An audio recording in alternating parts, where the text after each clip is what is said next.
जय हिंद साथियों, आप लोग कैसे हैं। उम्मीद करता हूं कि आप लोग बहुत ही बढ़िया होंगे। ठीक है, तो आज की इस वीडियो में हम लोग क्लास 12th के होम साइंस के 10 VVI या सब्जेक्टिव क्वेश्चन इस वीडियो में कंप्लीट याद करने वाले हैं। तो आप लोग वीडियो को शुरू से अंत तक देखिएगा और जितने आपको सब्जेक्टिव क्वेश्चन बताएंगे आपको 2025 की बोर्ड परीक्षा के लिए इम्पोर्टेंट रहने वाला है। तो आप लोग शुरू से अंत तक वीडियो को बने रहिए ताकि आपको सभी सब्जेक्टिव क्वेश्चन आपको कंप्लीट हो जाए और यहाँ से आप सब्जेक्टिव क्वेश्चन बना कर आएँ। ओके, अगर आप लोग एक बार वीडियो को शेयर अपने भाई बहन के पास नहीं किए तो वीडियो को शेयर कर दिएगा। चैनल को अगर आप लोग सब्सक्राइब नहीं किए होंगे तो चैनल को भी आप लोग जरूर सब्सक्राइब कर लीजिएगा। चलिए तो हम लोग स्टार्ट करते हैं, ज़्यादा विलम्ब ना करेंगे। तो होम साइंस के सब्जेक्टिव क्वेश्चन का पहला क्वेश्चन है, पहला नंबर का आ रहा है कि जानतब रेशा क्या है या प्राणिज रेशा क्या है। दोनों क्वेश्चन आपका एक ही है, सिर्फ पूछने का तरीका अलग है। जानतब रेशा क्या है या प्राणिज रेशा क्या है, तो लिखिएगा इसमें से आपको लिखना होगा कि जानवरों एवं कीड़ों से प्राप्त रेशे को जानतब रेशे या प्राणिज रेशे कहते हैं। जानवरों एवं कीड़ों से प्राप्त रेशे को जानतब रेशे या प्राणिज रेशे कहते हैं। रेशम या ऊन के रेशे जानतब रेशे हैं।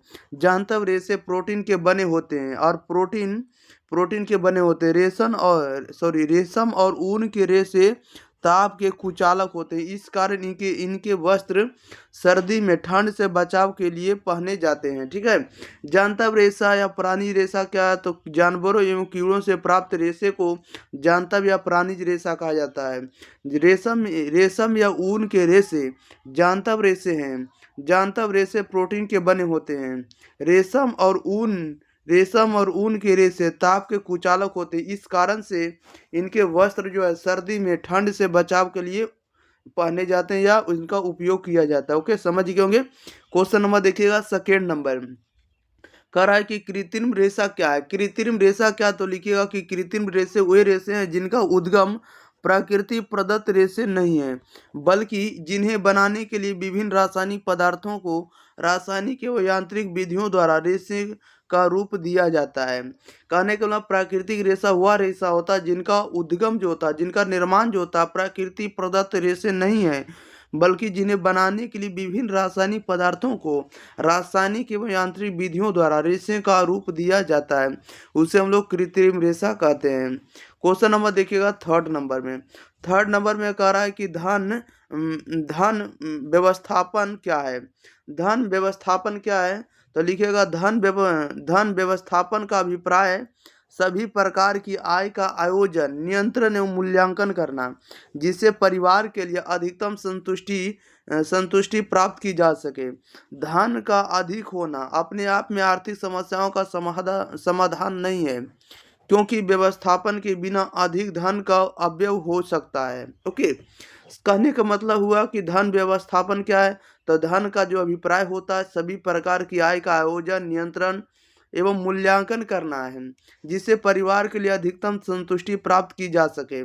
धन का अधिक होना अपने आप में आर्थिक समस्याओं का समाधान नहीं है, क्योंकि व्यवस्थापन के बिना अधिक धन का अपव्यय होना क्या हो सकता है, अपव्यय हो सकता है। ओके, खर्च हो सकता है। चलिए नेक्स्ट क्वेश्चन नंबर देखिए, 4 नंबर। क्वेश्चन नंबर 4 में कह रहा है कि पारिवारिक आय क्या है। पारिवारिक आय है क्या है, तो सदस्यों की सम्मिलित आय को पारिवारिक आय कहते हैं।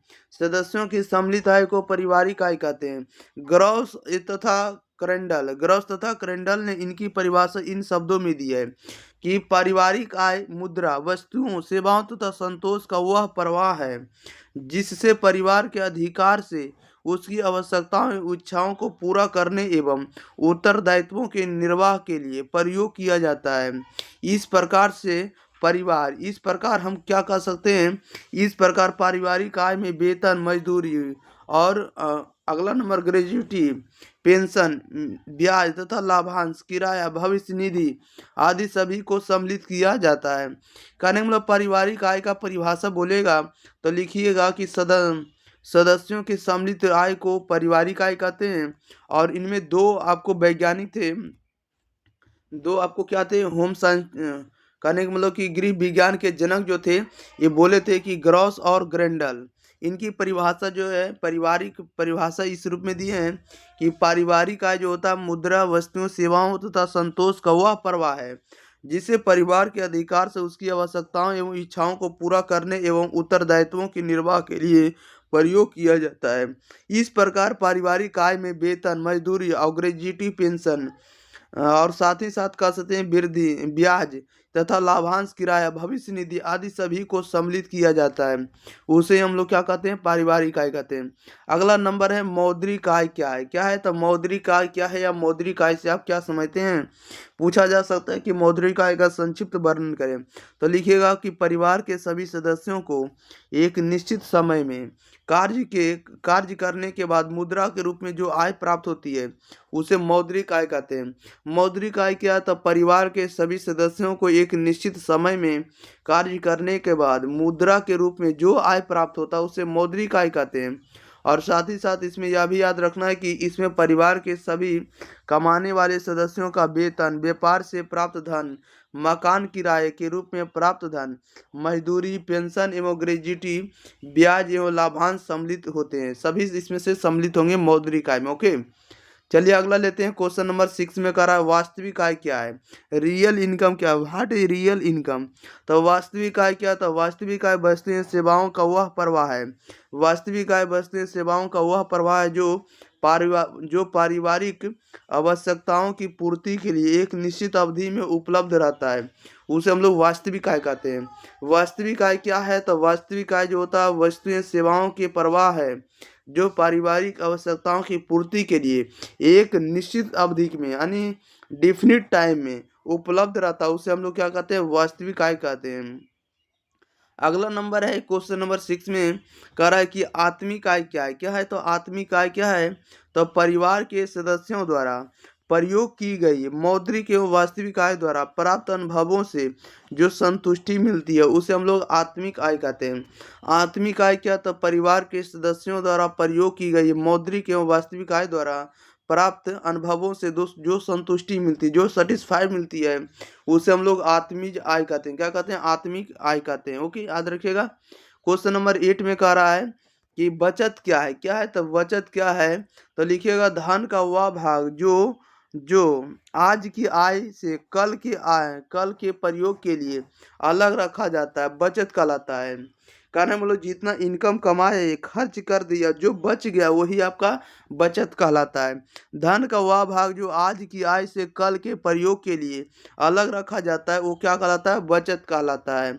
और साथ ही साथ ये भी आपको याद रखना है कि बचत जो होता है, बचत मनुष्य की आय का वह भाग है जो वर्तमान आवश्यकताओं की पूर्ति में प्रयोग नहीं किया जाता बल्कि भविष्य के उपभोग के लिए समझ बूझ कर अलग उत्पादन के रूप में रखा जाता है और संपूर्ण को पूंजी का स्वरूप दिया जाता है।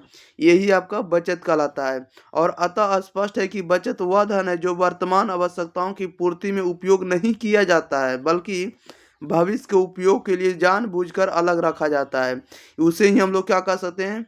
तो उसे ही हम लोग कहते हैं बचत कहते हैं। अगला नंबर है डाकघर क्या है? एकदम सेलेक्टेड क्वेश्चन लाए हैं। ओके, पढ़ कर जाइएगा। अगला नंबर है डाकघर क्या है? तो डाकघर एक सरकारी संस्थान है। यहाँ कह रहा है डाकघर एक सरकारी संस्थान है। यह धन को सुरक्षित रखने का एक अच्छा माध्यम माना जाता है। डाकघर की सुविधा बैंकों से अधिक स्थानों पर उपलब्ध है। दूर दराज के क्षेत्रों में रहने वालों के लिए डाकघर अधिक सुविधाजनक होते हैं। कहने के मतलब डाकघर क्या है? पोस्ट ऑफिस क्या होता है? तो पोस्ट ऑफिस यानी डाकघर एक सरकारी संस्थान है, सरकारी संस्था है। यह धन को सुरक्षित रखने का एक अच्छा माध्यम माना जाता है। डाकघर की सुविधा बैंकों से अधिक स्थानों पर उपलब्ध है। दूर दराज के क्षेत्रों में रहने वालों के लिए डाकघर अधिक सुविधाजनक होते हैं। क्या होते हैं? अधिक सुविधाजनक होते हैं। और साथ ही साथ ये भी याद रखना है कि डाकघरों द्वारा बहुत सी योजनाएं चालू की गई है जो निम्नलिखित है। देखिए डाकघर द्वारा कुछ ना कुछ योजना चालू की गई है। जो पहला नंबर है डाकघर बचत खाता, डाकघर सावधि जमा योजना। और अगला नंबर है रेकरिंग डिपॉजिट। क्या है? Recurring deposit. ये डाकघर द्वारा क्या है? तो योजना चालू की गई है।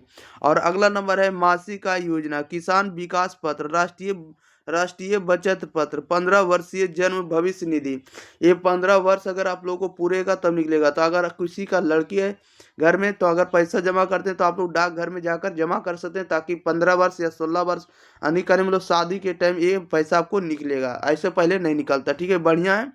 अगला नंबर है राष्ट्रीय बचत योजना। राष्ट्रीय बचत योजना यानी खाता और सेवानिवृत्ति होने वाले सरकारी कर्मचारियों के लिए जमा योजना इत्यादि, ये सभी जो है पोस्ट ऑफिस का प्लान है, पोस्ट ऑफिस के द्वारा निकाले गए योजना है। ओके, सरकारी संस्था द्वारा निकाले गए एक योजना है, प्लान है।